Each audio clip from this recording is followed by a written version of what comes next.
Hello there, welcome back. Today I will tell you how to draw a fox easily. So let's get started. First, let's draw a V shape, and now let's draw the ears. Now let's draw the body,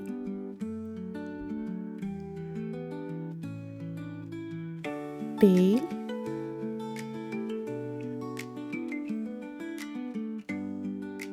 from here let's draw a slight curve. Now let's draw the outline.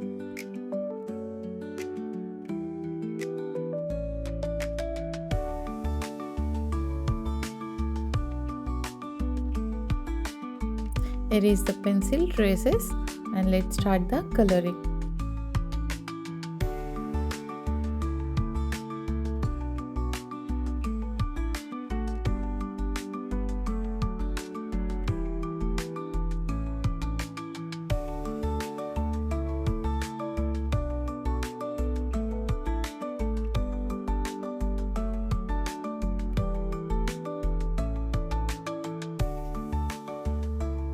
Okay buddies, see you in the next video.